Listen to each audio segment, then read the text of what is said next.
Halo teman-teman, welcome back to my YouTube channel Ridho Ivandika Permana. Di video kali ini, saya membuat konten tentang materi pelajaran sejarah Indonesia.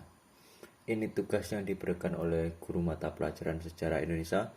Sebelum saya membacakan isi materi, alangkah baiknya para penonton tekan tombol like and subscribe. Jangan lupa juga share video ini ke teman-teman kalian untuk menambah wawasannya. Tanpa basa-basi lagi, langsung kita ke materinya. Kemaharajaan VOC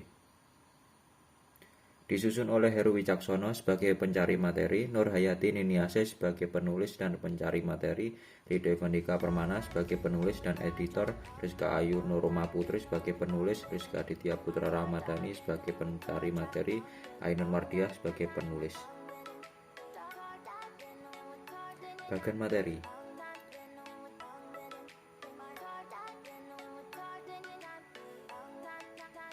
VOC, latar belakang terbentuknya VOC, perkembangan VOC, kebijakan dan kezaliman VOC, kebangkrutan dan bubarnya VOC.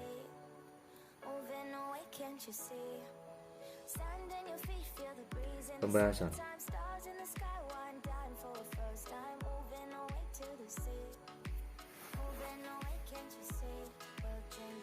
1. Latar belakang terbentuknya VOC. Belanda datang ke Indonesia sejak tahun 1596.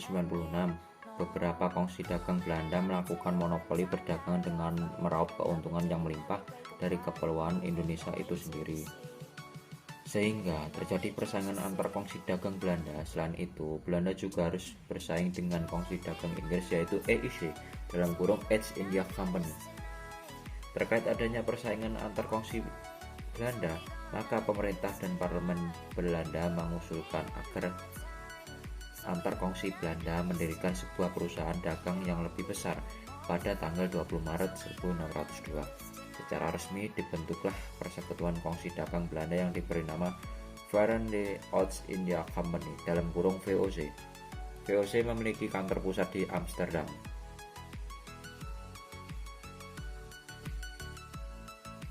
Tujuan didirikannya VOC. 1. Menghindari persaingan tidak sehat di antara sesama kongsi dagang Belanda yang telah ada. 2. Memperkuat posisi Belanda dalam menghadapi persaingan dengan pedagang dari negara lain. 3. Membantu dana pemerintah Belanda yang sedang berjuang untuk merebut kemerdekaan dari penjajahan Spanyol. 4. Menjalankan perintah sebagai wakil pemerintah Belanda di India Timur.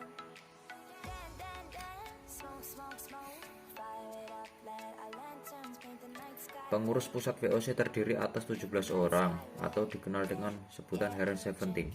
Dalam menjalankan tugasnya, VOC mendapat wewenang dari pemerintah Belanda berupa hak istimewa yang meliputi 1. Hak mencetak uang, 2. Hak untuk memelihara angkatan perang, 3. Hak untuk memerintah daerah yang diduduki, 4. Hak untuk melakukan perjalanan dengan raja-raja, 5. Hak untuk melaksanakan monopoli perdagangan rempah-rempah. Keberhasilan VOC memperluas wilayah merepotkan Heren 17 dalam mengurus keorganisasian VOC sehingga pada tahun 1610 Heren 17 menunjuk seorang gubernur jenderal yang bertugas mengendalikan kekuasaan di wilayah kekuasaan VOC. Gubernur jenderal pertama VOC adalah Peter Both.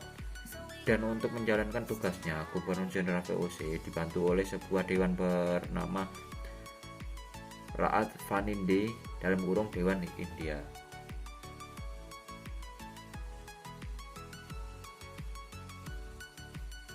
Dua, perkembangan VOC. Ini dia foto pertama, ini dia foto kedua. Jenderal Peter Both memimpin VOC hingga tahun 1614. Selanjutnya diganti oleh Grand Rayans selama 1 tahun.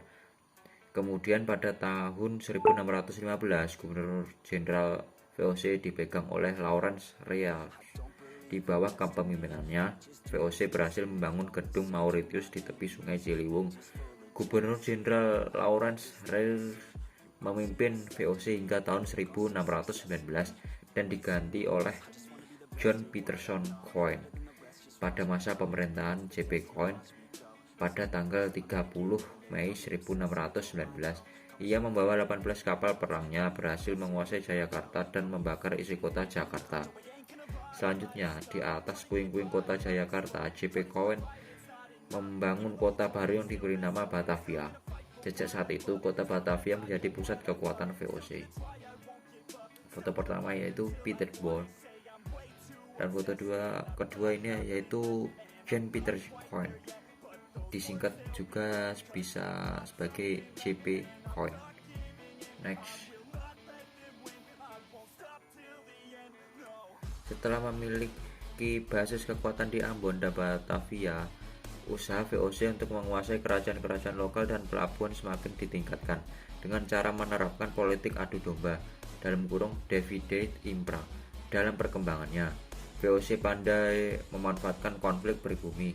Dalam konflik tersebut, biasanya penguasa setempat akan meminta bantuan kepada VOC, dan sebagai imbalannya VOC meminta daerah kekuasaan yang nantinya akan dijadikan pangkalan VOC dan tempat untuk memasarkan barang. Pada tahun 1641, VOC berhasil menghentikan Portugis di Malaka.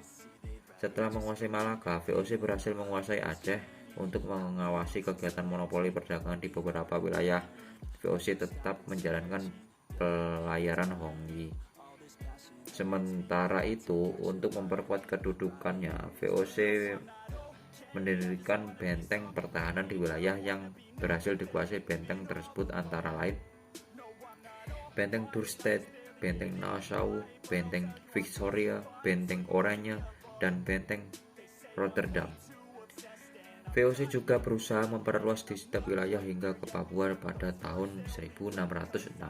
Selanjutnya, pada tahun 1667, pulau-pulau di sekitar Papua yang sebelumnya di bawah kekuasaan Kerajaan Tidore berhasil dikuasai oleh VOC. Di setiap wilayah dikuasai, VOC tidak hanya melakukan monopoli perdagangan, tetapi berusaha mengatur kegiatan politik dan pemerintah di wilayah tersebut dengan hak otori. Dengan yang dimiliki, VOC dapat bertindak selayaknya sebuah negara. 3. Kebijakan dan kezaliman VOC. Untuk menguasai perdagangan rempah-rempah di Kabupaten Maluku, VOC menerapkan kebijakan-kebijakan sebagai berikut.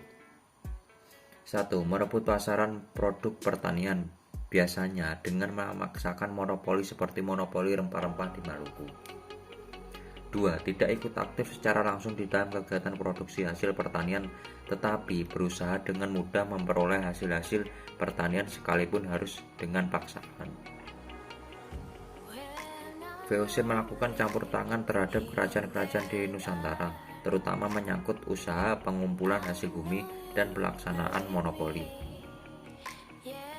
Lembaga-lembaga pemerintah tradisional atau kerajaan masih tetap dipertahankan dengan harapan bisa dipengaruhi dan dapat diperalat, kalau tidak mau baru diperangi.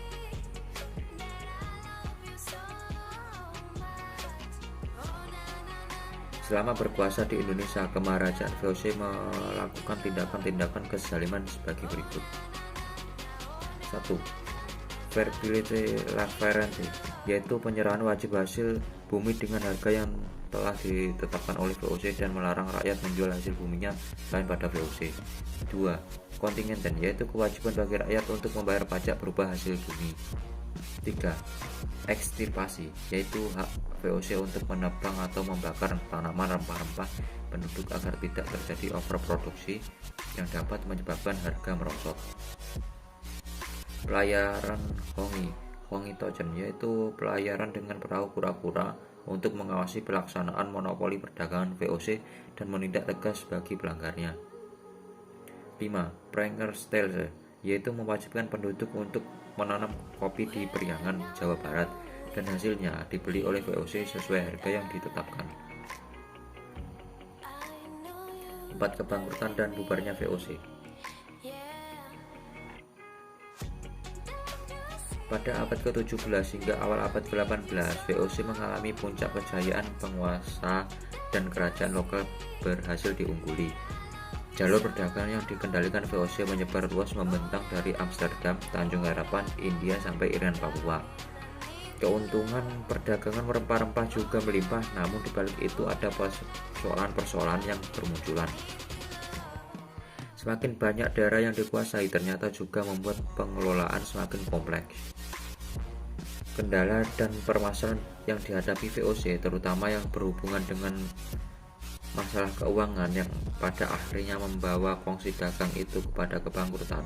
Hal ini disebabkan oleh faktor internal dan eksternal VOC itu sendiri. Faktor internal yang menyebabkan kemerosotan VOC yaitu banyaknya pegawai VOC yang melakukan korupsi, sulitnya melakukan pengawasan terhadap daerah kekuasaan VOC yang sangat luas, kegemaran rakyat VOC untuk berfoya-foya.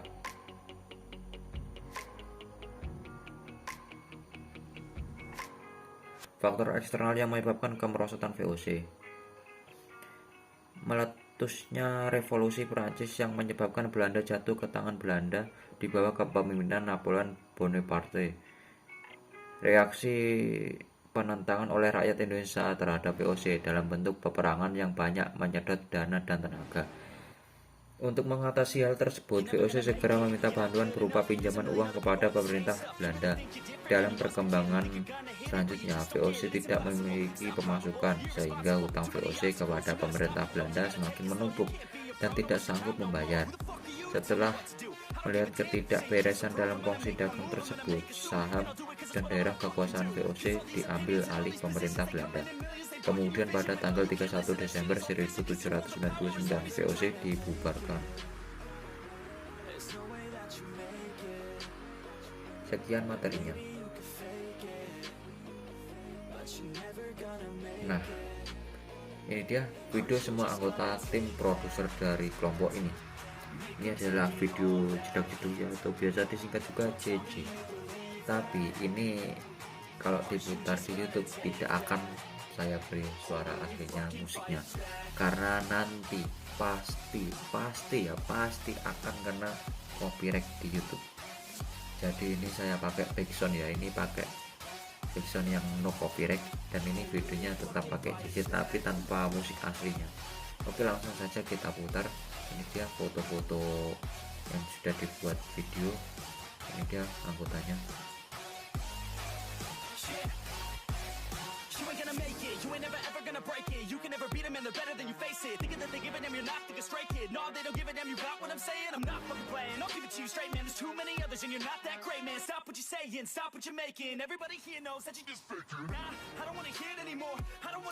Nah, seperti itu videonya ya. Terima kasih yang sudah menonton video ini sampai selesai.